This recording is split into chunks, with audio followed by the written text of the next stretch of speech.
Good morning, teacher. Good morning, everyone. My name is Brian Vega, and today I'm going to explain one important topic: the difference between linguistic competence and communicative competence. What is their key difference and their role in the EFL learning? Okay, let's start. In teaching English as a foreign language, it's very essential to understand the difference between these two competences. These concepts distinguish between knowledge of the rules of the language and the ability to use it effectively in a real-life context. Although they sound very similar, they are different. That's why I'm going to explain each one. What is linguistic competence? It's the ability to correctly use a linguistic system. This concept was introduced by Noam Chomsky in 1965. This competence is focused on implicit knowledge of the language, not necessarily the practical use. For example, it includes grammar, vocabulary, pronunciation, and syntactic rules.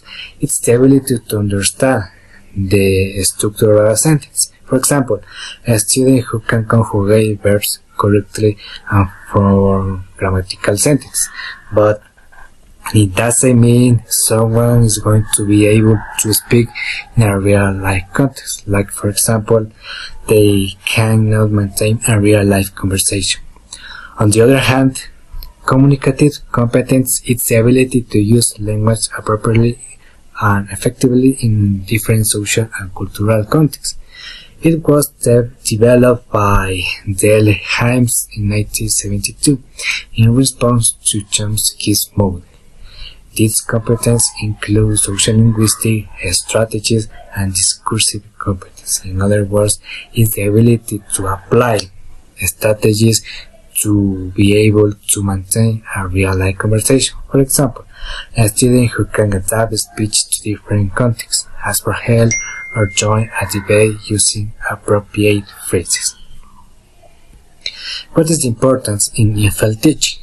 Linguistic competence is very essential for teaching grammar, spelling, pronunciation, and rules, but communicative competence allows students to express themselves fluently in a real-life conversation.